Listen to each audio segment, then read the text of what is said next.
Yes. A very good evening, everyone. NMBF chats, coffee chats, welcome you this evening. And so this is a platform where we discuss about issues that matter and that affect our society. And so, as is in our custom, we would like to open this session with a word of prayer. And I would request Pastor Abhijit to lead us in prayer. Okay, let us pray. Lord, we thank you for bringing us together as we approach, as we handle this very sensitive topic. We pray and ask um, for your insight, for your wisdom, for us, Lord, for caution, for reflection, as representatives of the community and society, that we will truly introspect and see how we can stop this evil and encourage people who are suffering, Lord. We want to thank you for providing Advocate Beaula for us this evening. May you bless and anoint her to share the knowledge and the experience that you have blessed her with. Commit this time into your hands. In Jesus' name we pray. Amen. Amen. Thank you, Pastor. Today, the structure of today's program is we have a speaker. She would be talking to us for about 30 to 45 minutes and followed by a Q&A. Today's subject is on a talk on domestic violence, topic that needs real addressing. And so, without further ado, I would like to introduce our speaker for the day. She is Advocate Beaula Jemima, and she is a law practitioner with about 3 decades of experience in litigation. She is a certified mediator and a law teacher.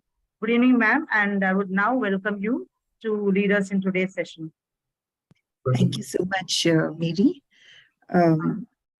I would first like to thank Pastor Abhijit for giving me this opportunity to speak on this social evil that is rampant in today's society. So to begin with, am I audible? Yes, ma'am. Yes, you are. Yeah. So to begin with, the Domestic Violence Act, if you were to look at how the whole act came into existence, see, we in India, now I particularly would like to address our country. We had a very patriarchal setup, and where men were earners, they used to go earn and come, and women were homemakers. So women were mostly, those days, education was not as it is today. So they were subjugated, oppressed, and they were, supposed to be at home cooking for them and doing whatever the man says. So, and we lived in such a society. And then the abuse that was happening within the 4 walls was really a nightmare, which many of the women were not even able to voice it out. So in those circumstances, it became necessary that such an act comes into being. And, because of what happens within the 4 walls of a house is something which sometimes they're not able to speak that out to their own parents or friends or well-wishers, because all kinds of abuse happens. It may not be in all homes, but in many homes, especially it continues in the rural setup and partly even in the urban setup. So there was no legislation which understood the dilemma that a woman was facing, or the domestic abuse. And that necessitated an act as such as this act. So the Domestic Violence Act 2005 came into being in 2005. It was a progressive legislation, and it mainly sprung up from constitutional perspectives. So if you look at Article 14, which guaranteed right to equality and protected the citizens from any discrimination, and again Article 15, it also prohibited discrimination of on the basis of any religion or caste or sex or something like that, or place of birth. And then there was the Article 21, which gave right to life and liberty, Article 21. So these were the constitutional perspectives already in place. And then, of course, Article 253 of the Constitution, it also kind of provided that our law should also be in conformity with international treaties. Right, we have signed up for so many our country has signed up with so many international treaties. So it needed to be in conformity. So all these were the reasons that the Domestic Violence Act 2005 came into being. Now, the other option, now before this act, that is from the time the Indian Penal Code, there was Section 498A, which specifically talked about cruelty arising out of marriage for women. That is, what was cruelty? That is any willful conduct which is of such a nature that it is likely that the woman would be prompted, or would attempt suicide, or it could be some kind of injury to her life or limb. So any cruelty that arose arose during the marriage or out of a marriage was Section 498A envisioned that, and it was a non-bailable offense. So a woman could file a criminal complaint before the police under Section 498A. So, and then the second part of Section 498A also provided that if a woman or a wife was harassed to bring money or get dowry, or meet the demands of a husband, or get some valuable security, or transfer any land, any such thing. So any cruelty, all this was termed as cruelty under Section 498A. So this was already in place when the Indian Penal Code. But what happened, and what was domestic abuse, what constituted domestic abuse, only came into picture after this Act 2005, that is the Domestic Violence Act, was passed. So now we come to the question, what constitutes domestic violence? So it can be any form of abuse. Now, what are the different forms of abuse somebody faces? Now, this is an act specifically for women. So that doesn't mean that men don't face domestic violence. They do, but there is no legislation in our country for men, but for women who are in a domestic relationship and they face any kind of an abuse. Now, what are the different forms of abuse? Now, different forms of abuse could be physical abuse, could be emotional abuse, could be sexual abuse, could be financial abuse. All of these abuse. Now, when you say physical abuse, it again covers a wide range of physical abuse. Like it could be beating and slapping, or even pulling your hair, pushing you, or causing you some kind of a bodily harm or injury, injecting something into you, or giving you something against your will that it affects your bodily well-being. It can be anything. So all forms of physical abuse was covered in the physical abuse. And emotional abuse can even be as simple as not talking to you, or ignoring you, or not giving you any kind of a prominence, always bad-mouthing you, or belittling you, ridiculing you, or even talking low of your caste or your financial status, or saying that you come from any kind of an emotional abuse, a mental abuse also. Then sexual abuse is, of course, like you all know about marital rape. So when a lady does not, or a wife does not consent to have any sexual relationship, it is a no. So any putting a woman into some kind of a sexual abuse, whatever that may be, even forcing her to watch something which is not appropriate, or indulging, or forcing her be against her wishes, is sexual abuse. And financial abuse is taking away a salary, or not allowing her to, not giving her any kind of money to run the household, or trying to take away all her jewelry and selling it, or taking away her property, or taking away what she is given as when she gets married, what she's been given from her family. So it could be any of this. So any kind of a monetary demand which is not proper. So we'll go into that. And now the second question arises who can claim a relief under this act, which this Domestic Violence Act. So any woman who is facing violence, any of this violence which I just said now, is in a domestic relationship. So what is a domestic relationship? Domestic relationship can be a relationship between a woman and a man who are living in a shared household together. Now, this can be a marital relationship, which is arising out of a marriage, or it can even be a blood relationship. It could be a brother, it could be an uncle, it could be a father, even. So it could be a relationship out of a blood relation, or it can be any kind of other relation, maybe adoption, a child who's being adopted and she grows up in her adoptive with her adoptive parents. It could be her father, it could be any other male member, and a step brother, anyone, a cousin. So in domestic relationship, and you're living in a shared household, and such a person can claim relief.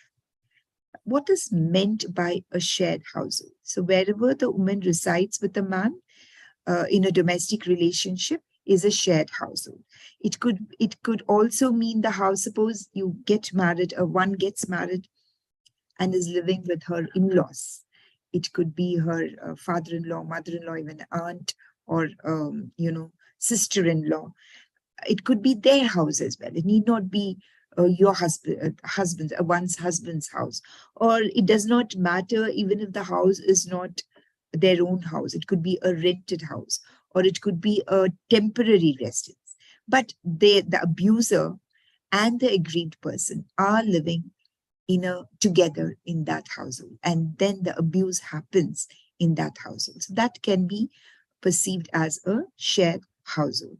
So the woman lives with the perpetrator and is facing violence from the perpetrator in that particular dwelling, right? So this is called a shared household. Now, what is a woman's right in a shared household? She has a right to reside in a shared house. Now, let's think of a situation where the husband wants to throw her out because she hasn't met his demands, his monetary demands, or he's just a short-tempered person, or he's just trying to be abusive, verbally abusive, or physically abusive, whatever that be. And this may lead to a fight, or this may lead to some kind of a confrontation, and then he pushes the woman out of the house. Now, she has a right to reside. So no husband or nobody, the perpetrator, nobody in a domestic relationship with the victim has a right to throw her out of the shared household. So she can be thrown out only through procedure established by law. She cannot be thrown out, just pushed out of the house and the door closed. So she can go to the police and she can be reinstated in her house. Or if she were to go to the court would ask her to be sent, given in fact, there are court orders where he's asked to leave the house, a perpetrator, and the woman can stay in the house. Or it can be such that an alternate accommodation would be directed by the court to be provided to the aggrieved person or the victim. So no woman or no one in a domestic relationship can be thrown out of the shared household, and she has a right to reside in the shared household.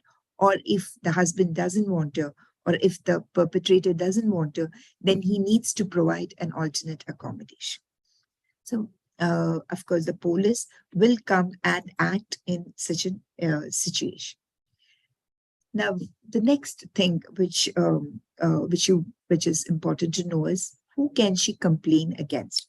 Now, can a woman complain against another woman, maybe a mother-in-law, maybe a sister-in-law? Yes, she can. But you know what? It is not specifically there have been a lot of decisions. There have been a lot of judgments that have been passed where the act specifically talks about an adult male, and an adult, or somebody, a male in a relationship. So it is against a male. But now there have been a lot of as I said, it's a progressive legislation. So the recent case laws also include that you can file against a mother-in-law, against a sister-in-law, against a father-in-law, or against another lady or something. So if the woman is married and she lives in a relationship that is in the nature of a marriage, she can file a complaint against the male relatives of her husband and against the female relatives of her husband who have who have caused violence to her in any form, or abuse to her in any form. It doesn't mean it is only the female relatives, but it has to be proved. Now, if a woman files a domestic violence complaint, the burden of proof is on her to prove that in fact this violence she has been subjected to, or this kind of a violence has been meted out to her, right? So after having spoken who can file a complaint, against whom it can be filed, and what are the different forms of abuse, now it is important to know what are the reliefs that this act envisions or this act provides for. So firstly, the act provides what are the reliefs which are granted under this act. Firstly, it is the protection orders. Protection orders is to be protected from any kind of violence. So you file an application before the magistrate of that jurisdiction, telling that you are scared for your life, or one is fears for the safety of her life, and she needs to be protected, that the person, the perpetrator, or the person who's causing the violence should not come anywhere to in her vicinity, or at her workplace, or at her, suppose she has taken refuge in her parents' house, or at her parents. So some kind of a protection order that there should be, she should be protected from any further abuse. So this is a relief which is given under this act first. Second, residence orders. Residence orders is where we all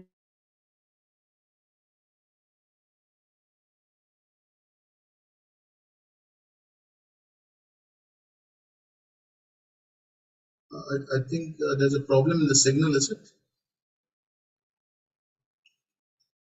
Uh,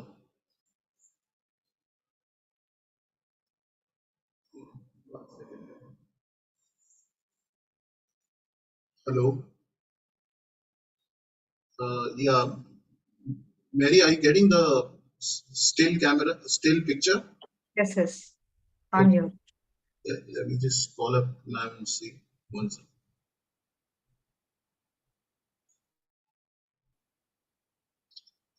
Oh, okay. I think she's back.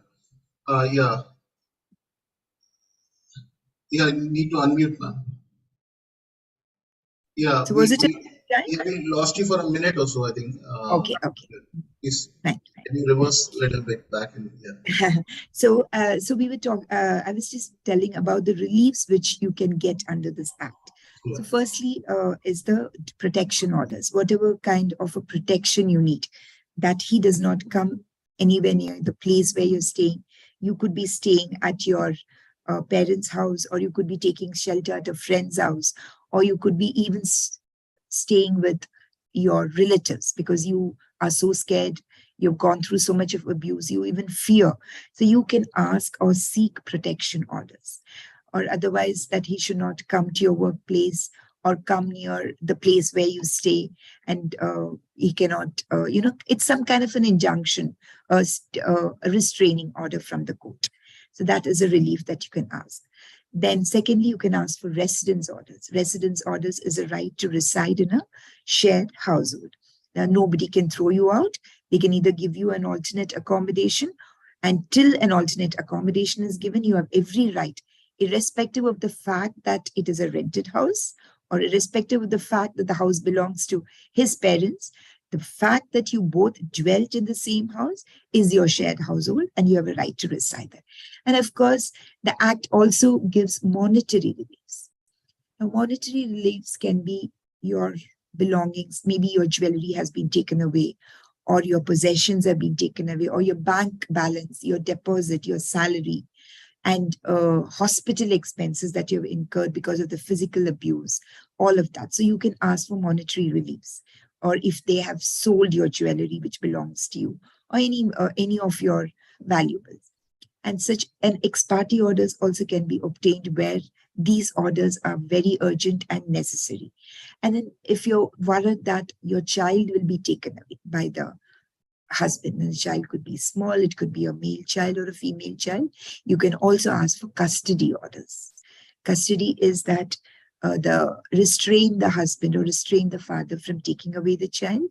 Of course, the court may direct you to give visitations to the child, but of course, to protect the child, because you don't feel that the child is safe and you don't want to part with the child, because usually, in most cases, a mother will never want to give up on her child, or whatever it may be, even if she's dependent.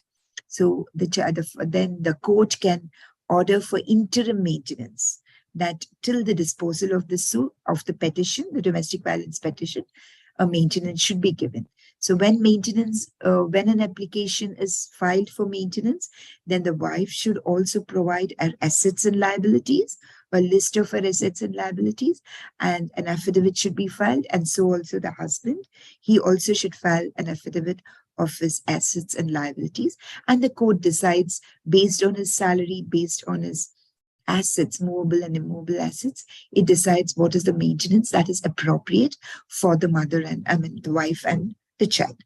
So these are the different. So ex parte interim reliefs can also be asked. And then other than that, you also have compensation. That is, when the petition is getting over, you, because of the harassment that you've gone through, the physical harassment, the emotional harassment, you can state a sum. It could be any sum. It could be, it ranges from 2 lakhs to 25 lakhs to 50 lakhs. Of course, you don't get all that you ask, because it should also be such that the husband is able to give that kind of an amount, a compensation for the harassment that the wife has gone through or the victim has gone through in a domestic relationship. So those are called as monetary compensation. So you have protection orders, you have custody orders, you have residence orders, you have monetary reliefs, you have compensation for the harassment that you've gone through. And ex parte reliefs can also be secured. It is filed in the jurisdiction where the abuse has taken place in most of the times. So how long will these orders be in effect is the next thing you would want to know. See, these orders will be in effect till the woman requires. So mostly what happens is when a petition is filed, and usually the Act says within 6 months, the petition should be closed. But that never happens because of the docket explosion, the huge backlog of cases. And the court is not able to complete it in 6 months. So it goes on, but any interim relief, the application is disposed of in 6 months. So the woman can also ask for discharge of the order if she thinks it is necessary. But at the time of applying, when the court gives an interim relief, that interim relief is in existence till the petition gets closed or till the petition is decided. And all the order and what order. Sometimes even petitions are dismissed where the victim or the so-called victim, the wife, is not able to prove that domestic violence is caused her. Because what happens is the husband could provide so many documentary evidences and oral evidences to show that they lived a good life and the husband was giving everything he could, and their photographs, that they were happy, all of that. So when the wife is unable to prove that she has been subjected to domestic violence, or the victim is unable to prove, then a domestic violence petition can be dismissed. But you see, it's not that the court always looks for evidence a lot, because many times when an abuse happens, one cannot be collecting evidence at that time or recording. There are victims who have recorded. There are audio recordings, there are video recordings taken, but it's not. Sometimes even the phone is snatched away, the phone is thrown, the phone is broken, and they have no access to phone the victim. So nothing can be done. And they're not even allowed to speak to their friends and relatives. So some of them face the most gravest form of abuse, physical or emotional abuse. There have been many such instances and cases in India. Sometimes it's so that the victim is not able to, even she's been locked in a room or she's confined, she's not allowed to step out of the house. So in those instances, somebody who knows that this is what is happening to the victim, such a person can go and, file a complaint on behalf of the victim, that's the complainant. And there are protection officers who are constituted under this act, and they are affiliated to the police station, the jurisdiction police station. So the victim or somebody on behalf of the victim can go to this police and file a complaint about what has happened to the victim or to the the aggrieved woman. And the police can refer the protection officer, or if a domestic violence petition is filed in the court, then the court will direct the protection officer of that jurisdiction to file a domestic incident report. It's called a DIR report, where the protection officer comes to the victim and records a statement. There is a format given which is prescribed under this act, where the protection officer takes all the statements as to what kind of abuse, whether this abuse was for dowry demands or otherwise, or is there somebody else involved, or what is wrong. Every detail is taken, and a domestic incident report is signed by the person and the protection officer, and it is submitted in the court, and that forms part of a court's record, and the court takes that into consideration while passing the judgment or order, right? So these are the instances when one can do that. Now, if the, as I was previously telling you, if the woman who is facing violence, she cannot immediately go to the police or do anything. She can even inform the protection officer through a mail. There is a mail, or there is, a communication. She can call the station house officer and would say that I want to talk to the protection officer through email, through telephone, through the SP or the station house officer. She can complain, or as you all know, you call Hoysala, and Hoysala comes and they can help her out with ask her to come to the police station if she even just makes a call. So it need not be that she needs to go in person. She can even tell somebody. So whatever is the best remedy, and she's put on to the concerned person and the concerned authority. And the act also has provided for where the woman is thrown out, or she's beaten, or she's going through some kind of severe depression, fear, anxiety, or any kind of a very stressful situation. Then even shelter homes are there, where you'll have to contact the concerned protection officer and seek shelter in any other place, because many times victims are totally petrified. They just don't want to go back into the shared household, but they do have all these remedies. And there are, apart from that, the aggrieved woman can not only go to the police officer, she can go to the SP, and sometimes she can go even to the NGO. There are NGOs who take up certain social issues, and they also provide shelters for such women. And then the concerned police can, file this as a complaint, a criminal complaint, as a cruelty arising out of marriage, and file an FIR and submit it to the concerned jurisdictional magistrate. So that is what happens. And the next thing is, how does one file the application? The woman, that's the aggrieved woman, files the application, or anybody on behalf of the aggrieved woman can file the application. And in the application, the facts are clearly mentioned. What kind of abuse the woman has been subjected to is mentioned, and also what kind of reliefs that the aggrieved woman expects has to be mentioned. And this is under section 12. And the different orders that are sought for is under 18, 19, 20, 21 of the 22 of the Domestic Violence Act. And under section 23, you can ask for an interim relief, which can also be ex parte. Suppose she's thrown out with nothing at all, with absolutely no money, or she doesn't have a house, then an interim order, and you're able to prove that to the court, then the court can give an ex parte order, interim order in such situations. So what happens is, as soon as you file it through an advocate whom you would engage, or through the protection officer who files a domestic incident report, and the court takes cognizance suo motu, takes that complaint, and notice is issued to the perpetrator or the abuser, within 3 days, the notice should be issued and the parties appear before the court.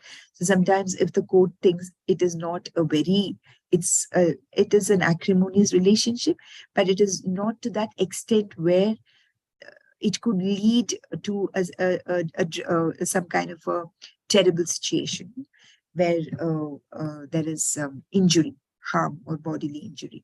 So when the court feels that these are the where could be the wear and tear of married life, or this is not something real, the court can suo motu refer the matter to an alternative dispute resolution process, like mediation, and ask the parties, or can direct the parties to go even for counseling to a good NGO or some kind of a family expert and take assistance of a family expert.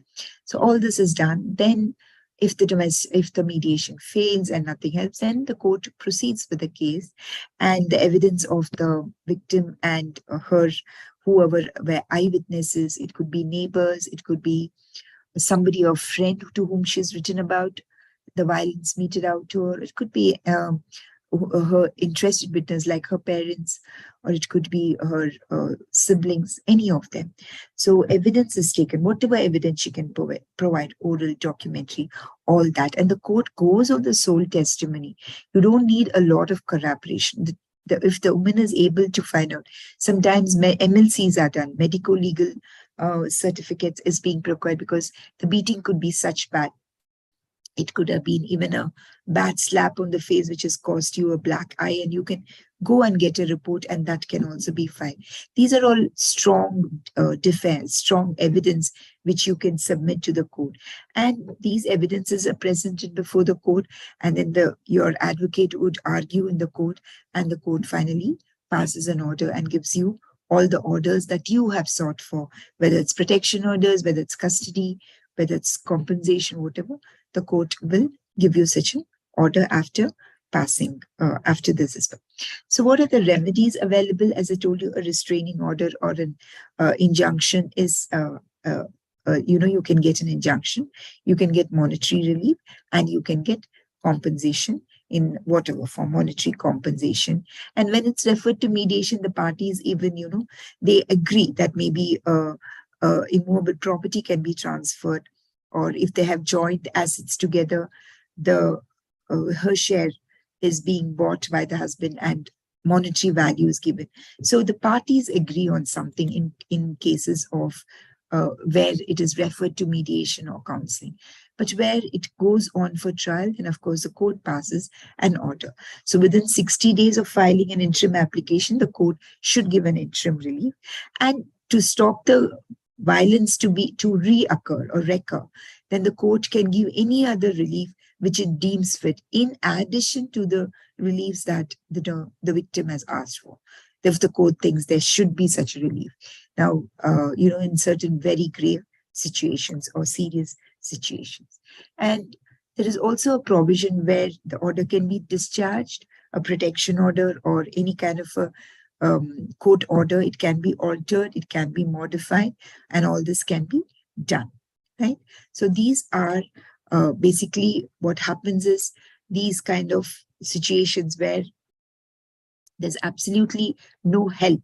So the domestic violence has really helped such victims of abuse where there has been no other way out. Because if you were to file a 498, if a victim were to file a 498 case, the abuser, if convicted, he faces a jail term, maybe 7 years, 3 years, or more than 2 years, it is mostly.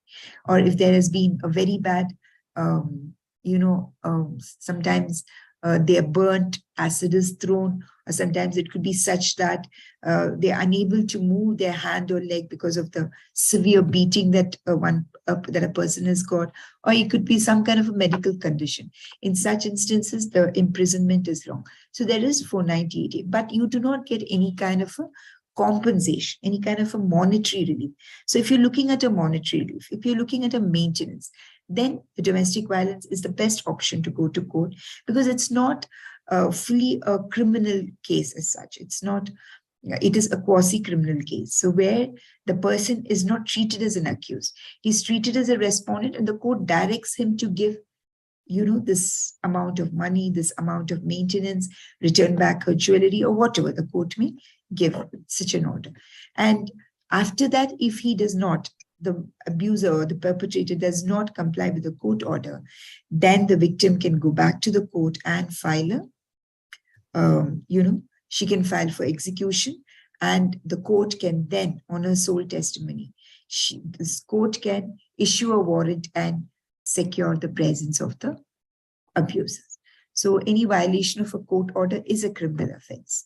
But if you go for a relief under that act, this is not purely a criminal offense. It is, in legal terms, a quasi-criminal, where he's supposed to be the respondent and not the accused, as in a criminal case. So this is what domestic violence, so any kind of abuse that happens within the four walls or in a domestic relationship, you can approach the court to file a domestic violence complaint against the person and that jurisdiction where you reside. So there have been instances where, the person, it could be such that the wife is married off in a different city. Now, she could be a native of Bangalore, but the alliance comes from Delhi and she's married off and she goes to reside in Delhi. And she's being tortured for dowry. She's being abused every day, physically and verbally. And she just runs away from a matrimonial home and reaches her parents' place. Now, she can file for domestic violence here, that is in Bangalore herself, stating that she has no kind of a support system there. She fears her husband can use his high-handedness or, get him, use some kind of an influence. And she has nowhere else to go in that new place where she's gone to reside. So on all those grounds, she can file in Bangalore and secure the presence of the husband from that particular place where he's been living. Okay, so the next thing which we have to talk is what are the steps that you take when you're going through some kind of a domestic abuse. So what you usually do is you seek immediate safety. Now, if you're in immediate danger, what is your priority? The priority you should prioritize your safety above everything, not about what you have left behind, whether it's the jewelry or it's hard cash at home or something very valuable. So one should always prioritize their safety in a situation where there is immediate dangers. So the safety would mean moving to a safe place or moving to a shelter home or moving to the residence of some trusted sources. Again, it should be trusted sources, relatives or family or friends whom you know for a long time, because that should not give rise to another issue. Then that is the first. So you seek immediate relief. Then also you get documentary evidence if you have any.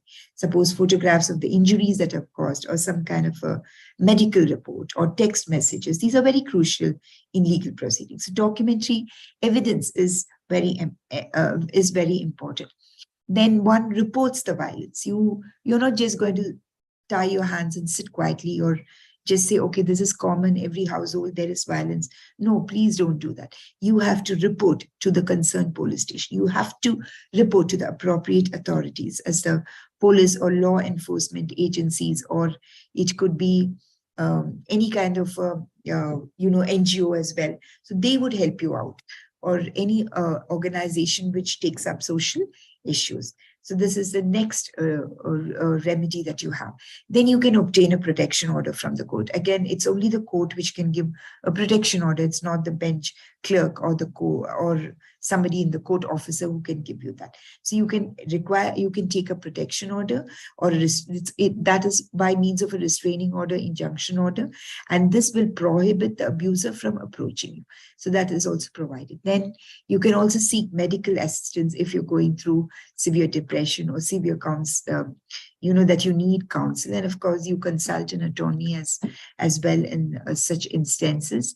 And then you have to collaborate with support evidences. Like you would have spoken about your abuse to somebody, or you have friends who are with you, who know what you're going through. Definitely you have somebody other than your own family. Then there are NGOs, then there are helplines, then there are emotional support groups. There are sessions where you should be going to counseling and get a good feedback from a counselor, whether it is the fault is of the abuser or the victim is provoking or instigating. It could be anything. So when your mind is stressed, you would not be able to think all right. So it's better to calm down and then take help of a professional counselor or somebody in that way. Then also you can file an FIR additionally, apart from domestic violence, because in the FIR is filed, you're not getting any monetary relief, but you get a monetary relief in the domestic violence case. So obviously both these proceedings can go together. Like there is a DV case, there is a 498 case as well. And then you cooperate with the investigating authorities. You can't just file the complaint and just say, yes, it is done and shut it and keep, because the police will want more information and the details of the address if they are not staying with you or anything, where you will be able to give a clear detail about the whereabouts of where the person is staying, what has happened, and all of those situations. Okay. Then you can also, if there has been a past, if there have been other instances, all this. So cooperating with the investigating agencies when an FIR is filed is very important. So that will help them to, come to the crux of the matter, and a strong charge sheet is filed. Then all these offenses are there. And, when after the investigation also will be strong, then you're sure to win. You're sure to get the perpetrator convicted in such instances. Then you seek compensation. Then you seek some kind of a support, right? So all these are the remedies which are usually available to most of them, to most of the domestic violence victims. And of course, through NGOs, you can raise awareness, you can advocate for change, and you can form a group who will all support, the cause of justice and the cause of safe living and safety to the women, where all of them join together and, go against, especially in the villages. So it's like the saying goes that united we stand. So if you can gather somebody and advocate with the other people about things that have transpired in your life, and make a group and you address it as a group, it's more effective. So one thing which is very important for victims is they should remember that victims are not alone. They're not alone. There are legal sources, there are legal remedies that are available, and a victim is never alone in terms of, to have some kind of fear or anxiety or any kind of state of mind which is very stressful.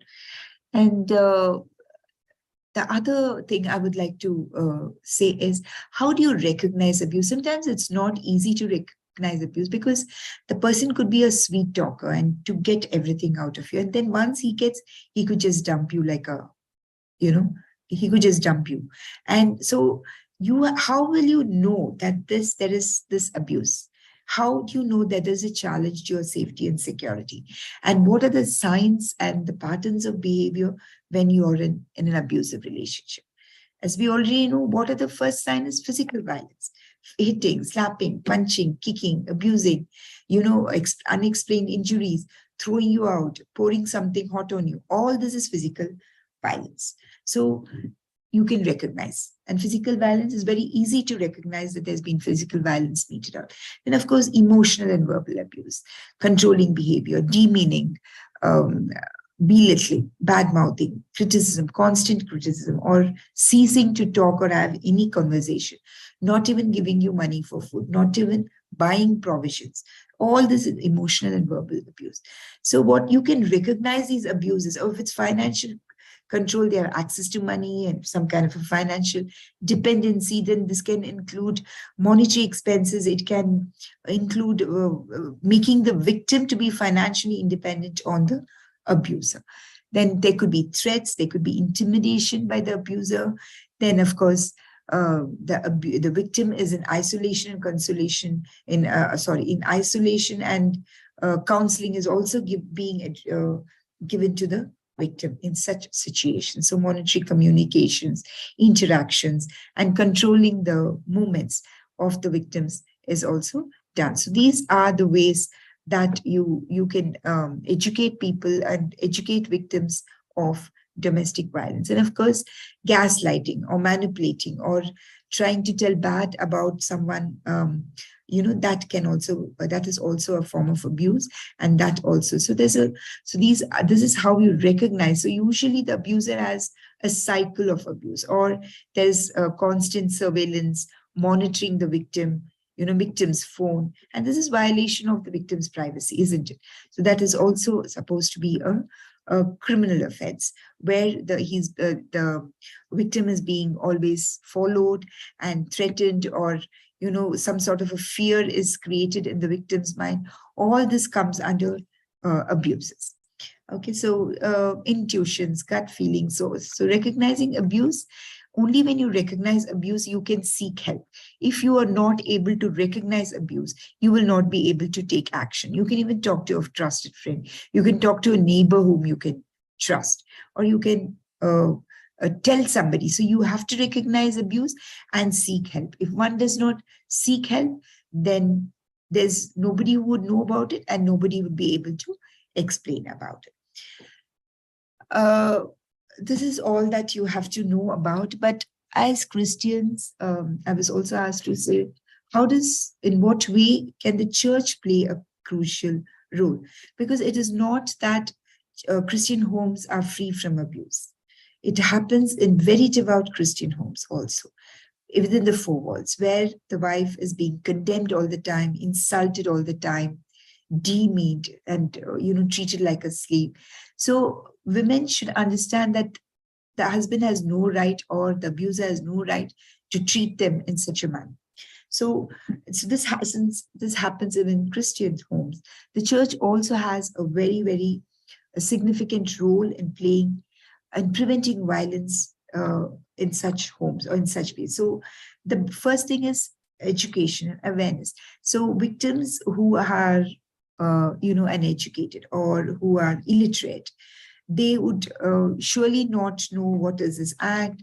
Do they have any hopes, or should they be waiting without any hope, all this of this. So education awareness is very important. So the church can conduct workshops, it can conduct some kind of educational workshop, or talk to one-on-one with such people, and try to educate the congregation that such impact on victims should not take place, and it should be a healthy relationship between the person who intervenes in such situations. And if there is many times counseling does help when there is a domestic violence, but not always. So the church can educate both the people who are involved in the situation. And then of course there is preaching done, there is theological perspectives where church leaders incorporate different teachings, and the Bible, whatever the Bible teaches, and promoting gender equality, and helping them understand that men, women, both are equal, and nobody should be belittled or looked down upon, and addressing these issues from the theological standpoint of view, not from a layman's or from the legal perspective, but from this theological standpoint, so that, all kind of, they can challenge these harmful beliefs that are coming. Then, of course, safe spaces and shelters. Churches can collaborate to provide safe spaces and shelter for such women, because sometimes they don't have any money with them. They absolutely have no money with them to look at their own resources. So churches can collaborate and, a safe space for such things. So these are the different things where the church can get involved: pastoral care, accountability, and all of that. So this is about how the church can get involved to promote healthy relations and communication between the victim and the abuser. So you can ask me questions now on the domestic violence. Yeah, thank you, ma'am, for very comprehensive and detailed sharing, and thank you so much also for going that extra mile to talk about the church also. I think did the screen freeze for others just now also? Sorry? No, I think the screen just froze for a moment towards the end. Did it happen for others also? Or was it my connection? Okay, Mary, I'm asking you at least. You should respond. No, no, no, no. No, it didn't. Okay, then that's fine. Yeah. All right.